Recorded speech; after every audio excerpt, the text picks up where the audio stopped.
Hey guys, it's Blake here, and I wanted to share my story with you about how I became a millionaire in real estate by the time I was 25. And my background is that I started investing in real estate when I was 22. I was fresh out of college when I bought my first investment property, and it was actually a house hack, meaning that I had two units and my wife and I lived in one unit and we rented out the other.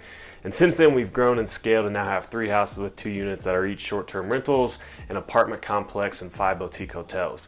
And I actually had all these assets by the time I was 24, but we are still renovating, so the millionaire mark came later at 25. And I want to share this with you guys as a testament to what's possible. You can absolutely become a millionaire in today's market. It's just a matter of having a template and taking the action. So for us, we only had like $2,500 in our bank account at the time. We had just got married the month before, and I spent most of the money I had on our wedding and our honeymoon and traveling a little bit after that. And it's a funny side story. I actually had to sell my motorcycle to pay for the wedding, which I got by selling my Jeep because I was heading to the Air Force Academy at the time when I was 18, and underclassmen couldn't have cars until their junior year. So I figured that I'd sell my Jeep, and because I couldn't drive it for the 2 years anyway, but I still needed to get away around, so I took a little over half of that money that I sold my Jeep for. I think I sold it for like $4,800, and then I bought a Harley Sportster for $2,700 and rode it for like 3 weeks, maybe a handful of times in the years after when I was at college and came back home.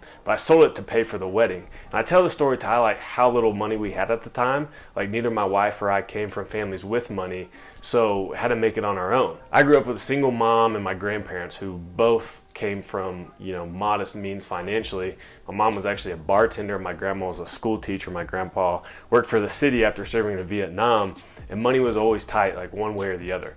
My mom was actually on food stamps, and I was on the free lunch program all throughout school for low-income families. And I didn't grow up in poverty. I don't think so anyway.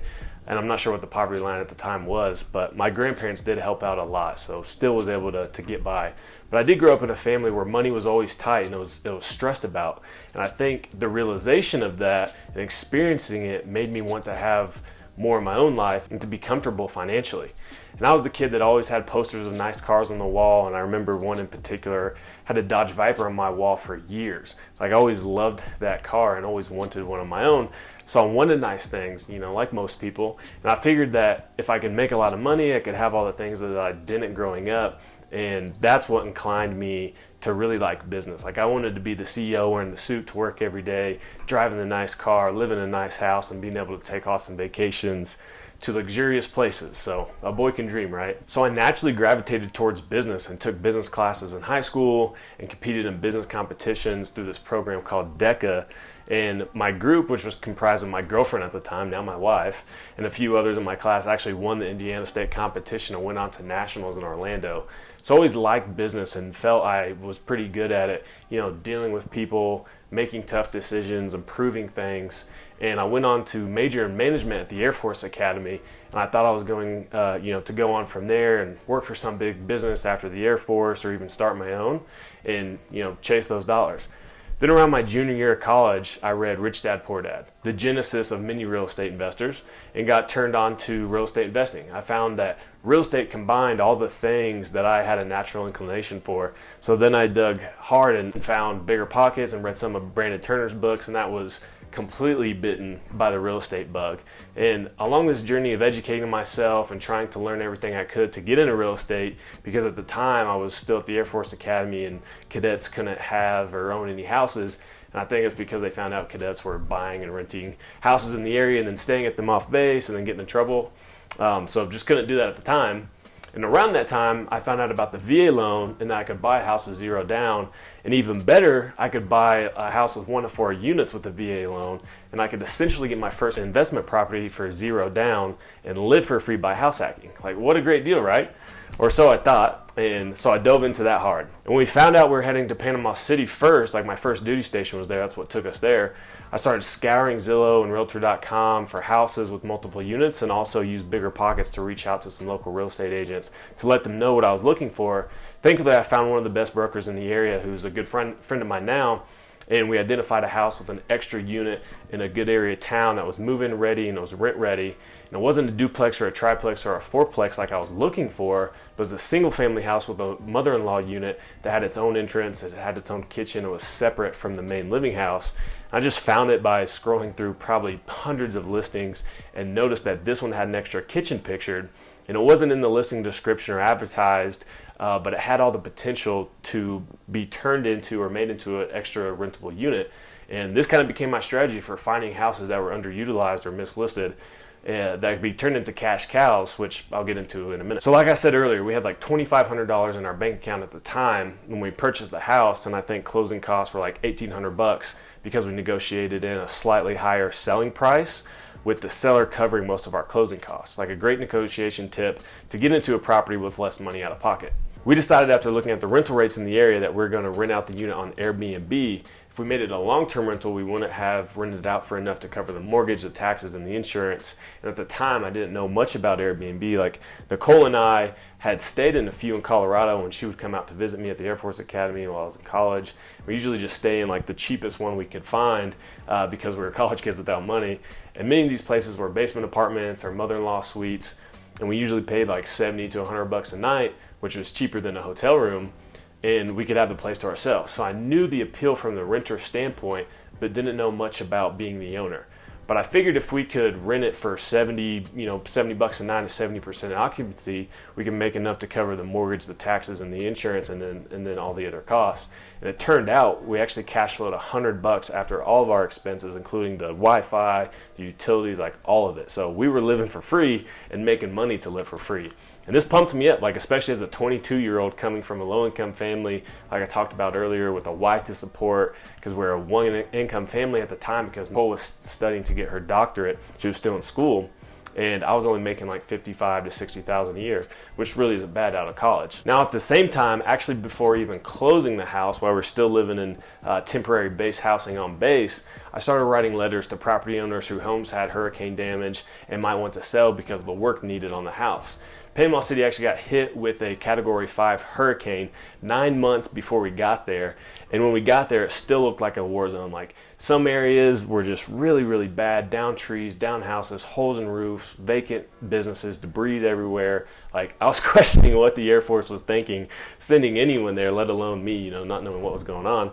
But the base was rebuilding, and businesses and houses were getting renovated and built, and the market was on its way to recovering. So in hindsight, it was actually the perfect time to start buying houses. And that was even before the crazy appreciation we saw over the last 2 years with the post-COVID boom. And since I was bit by the real estate bug, I was all in. Like I wanted to go fast. I knew that my ability to use the VA loan was going to be limited because there's rules around it, like you can only have so much entitlement, meaning like the loan value you can get. You have to live in the house for a year. Like the house you buy with it has to be livable condition, which none of the early on houses that I bought were because of the hurricane damage. I learned from reading and listening to podcasts and interacting on Bigger Pockets on the forums about direct seller marketing. Like that's where you find properties by looking up the seller's information and reaching out to them to see if they will sell you their house. And the best way to do that is to find distressed houses or sellers so that there's motivation for them to sell. And then you make the offer and buy the house. So I'd spend hours driving for dollars, like meaning I would drive around neighborhoods and look for distressed houses, like holes in the roofs, damage, whatever it was. And the uglier the better, because I knew if it was ugly, like if it was really damaged, that the sellers would likely be more inclined to sell the house. So I got really good at identifying the houses, looking up the seller's information and the property or the county records, and getting in touch with them and trying to hash out a deal. And at this time, I had no real experience. It was all like theoretical based on what I had read and watched and listened to. It's all showing up in these sellers' living rooms as a 22-year-old, like green behind the ears kid, fresh out of college, presenting myself as a real estate investor that could help solve their problem of this distressed house that had damage that needed to be fixed up. They might not have the insurance money yet.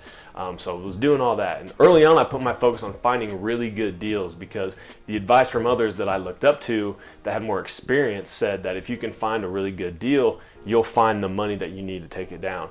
So as I was getting good at finding investment properties, I was starting to go to all the local real estate meetups, trying to find other investors and build my network. I would go to like every meetup that was happening and try to present myself as someone who knew what they were doing, who was driven and motivated. And I learned enough to sound competent and was putting in the work to find good deals and then bring these deals to the meetup. And this is actually how I found my first partners to help me take down a deal that needed a lot of work, like it was a full renovation. So I got the contract with the seller at a great price, and a price that would make it really hard not to make money on the deal. And from these networking events, I found partners for that deal. And the people I partnered with were wholesalers, meaning they were doing essentially the same thing I was, finding distressed properties, contacting the owners, negotiating good deals, and then instead of buying the property themselves, they would sell the contract to another buyer who would actually close on the deal and then take ownership of the house and do the renovation. So that was my skill set exactly. Like, this led me to partnering with them and working in their business as an acquisition specialist, and that gave me a ton of leads to work that were generated by someone else, so I didn't have to spend my money on the leads, but could get the experience of contacting the sellers, negotiating, the deal, putting the contract in place, and then split the proceeds when we sold the contract to the end buyer. Doing this got me a ton of reps early on, and when you're starting with something new, your success is really a factor of your time spent, your skills, and the repetition. So like, the more reps, the better you get, just like with sports. And doing higher volume wholesale gave me a ton of exposure to finding and analyzing and negotiating deals, and it allowed me to build up the cash I needed to invest on my own again.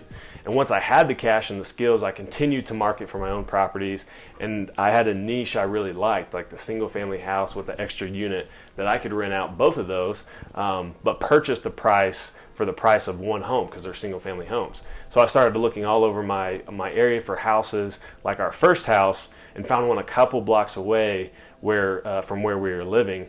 It was a house with a guest house with a pool in between, and since I had been learning Airbnb by renting out our guest unit and running it ourselves, I knew that we could do really well by renting out both units at this new house on Airbnb.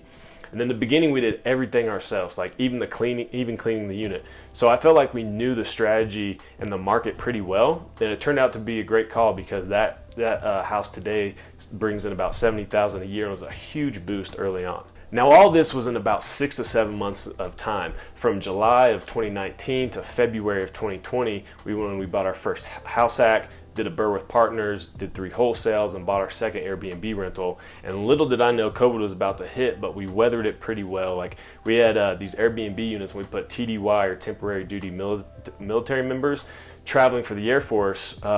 They would come to our area for training. We put them in our rental units, and their per diem actually made the units do as good as if they would have if everything was open without COVID, or maybe even a little bit better. So because we were living there for free, our Airbnb and long-term rentals were rented out without issues, and I had more time on my hands working from home, I dove in even harder to real estate. So knowing my buying criteria really well, like these single family houses with the extra units that we could rent both on, I kept looking for those over the course of the next few months, and we bought 2 more, and we made one a long-term rental that was a duplex top and bottom, and one a short-term rental as a house with a guest house. And then we wholetailed another one, meaning we got it under contract and then sold it on the MLS. And that helped generate the extra cash while I was doing the rehabs on the other properties. Once those renovations were complete on the new ones, we got to a point where we had 6 houses, 11 units, 8 short-term and 3 long-term. And we actually exceeded my Air Force W-2 income with the net cash flow of the properties. So this was all in a year. Like, I was super excited because my 5-year plan when I started was to make as much from my real estate cash flow as I did from the Air Force so I could replace that income. And I realized my goals were a little too low because I did it in a year, and I had to think bigger because I absolutely loved what I was doing, and I knew that I could turn it into something huge as opposed to something that just allowed me not to have to work my Air Force once my Air Force commitment was up. So then I pivoted to commercial real estate and started looking at apartment complexes to buy. Because I had the time on my hands, I also started a blog and a podcast talking about my real estate journey, talking about multifamily, meeting new people, and connecting with investors. And after about 8 months of grinding at this, while my real estate portfolio was just pumping out cash flow, I purchased my first apartment complex with a group of partners, and this one was 66 units in Greensboro, North Carolina. And I saw the commercial real estate space as better leverage on my time because instead of doing a bunch of small deals, I could purchase one big one, like one large deal, in the same amount of time and have just as much or more cash flow. And as a value add investor, I like that commercial properties are valued by their income, not by the comps of other properties. So by driving rents and keeping expenses low, we could add huge amounts of value, like potentially millions per property. But this was also around the time that a bunch of stimulus was being pumped into the economy and stocks weren't doing great, and just some sectors were still taking hits because of the effects of COVID.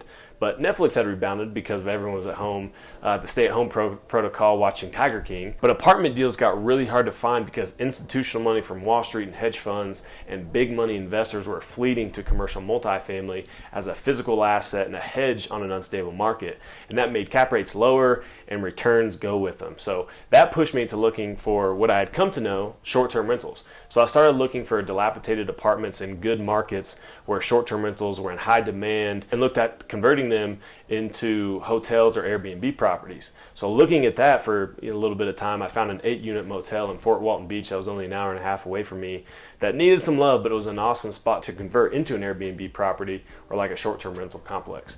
So I bought that with seller financing, and that kicked off my foray into the motel conversions to Airbnb properties like boutique hotels that I've been doing for the last 2 years, and we've done really well with that. And this kind of snowballed into starting Adventure Stays, my company that my partner Jake and I started to buy, renovate, and operate these motel conversion properties. We started to look for underutilized, undervalued motels in really great locations that we could turn into like trendy Airbnb properties and add new life to the outdated business model of having in the office and the vacancy sign to attract guests and take our presence online. So we started with 2 in Panama City Beach. Since I lived there and knew the market well and knew the people, I found 2 deals, and pretty soon we had 2 deals lined up. And Jake found another in South Lake Tahoe, since it's close to where he lives in California. And then we packaged those 3 deals together and pitched it to our investors and closed those in the summer of 2021. And after being in the Lake Tahoe market and talking with others there, and talking about it online, we were sent another deal and added that one to the portfolio as well. So in total, I bought 5 motel conversion to boutique hotel properties for around $8 million. And as of today, I own 3 houses in Panama City, all that are 2 units with short-term rentals. And the 8-unit short-term rental building in Fort Walton Beach, I own 100% myself. And those have about $600,000 in equity and produce around $100,000 in cash flow every year. And then Jake and I own 4 boutique hotels together. We have investors on those with a couple million in equity in the properties. And in total, all those properties together brought in $2.75 million in 2022. And 2 of those hotels weren't even live for the entire year. One went live in April and the other in June. So in 2023, they'll easily bring in over $3 million. And over the course of building a hospitality business over the last year and a half, we've separated the property company from the operating company. Like Adventure Stays being the operating company that runs the operations for the property, basically the property management company. So that gives us value in the equity of the management company that Jake and I own 50-50 based on the multiple of the revenue. So it's an additional value driver for us. So this is really a story about stacking up wins and continuing to take what you've learned into bigger and bigger opportunities and pivoting when needed. And just leaning into what you really like and what you're good at. Like there's a million ways to make $1 million in real estate, from flipping to wholesaling to rental properties. And I just happen to find short-term rentals and commercial real estate as my sweet spots after a lot of repetitions and trying over a lot of things over the last 3 to 4 years. Like real estate is definitely the get rich slow game, but short-term rentals is a great way to speed that up, or partnering on large deals and taking a smaller piece of a bigger pie. Like real estate is a team game, and by surrounding yourself with the right people and taking action, you really can create massive wealth with real estate, especially when you are consistent. And the best part is you can do that in a reasonable amount of time. If you're anything like me, you're either way too impatient to wait until you're 65 to build enough wealth to retire, or don't trust the system, or both. Like, I think real estate investing is the best way to take life into your own hands and build something really cool and profitable for yourself to enjoy now, and at the very least, before you're 65. There's also a ton of setbacks and frustrations that I've experienced along the way, and I hope this doesn't come off as it's easy and anyone can do it, because the truth is it's actually really hard. And though it's hard, it's not that complicated. And when you break my story down, or any millionaire's path who's built something and didn't just have like a windfall of winning the lottery or inheriting money, there's a series of small steps that over time lead to bigger and bigger things. And I'm not saying my path is right for everyone, but I do hope you see things in there as achievable or just helpful, right? That's how I've done it. And if I left anything out, or if you guys have any questions, please comment below and I'll try to shed some more light on specific areas and provide some guidance where I can. Like, I'm an open book because I want to help you on your journey. Like, Lord knows I got a ton of help on my journey, whether it was from mentors or reaching out to individuals for advice or just reading the right book at the right time. So I hope you found the video enjoyable and found some value. And if you stuck around this long, please hit the like button. It helps the channel grow and helps others find this content. If you want to hear more of how I've built our business to generating $3 million and buying $15 million worth of real estate over the last 3 years, hit that subscribe button and I'll see you in the next video.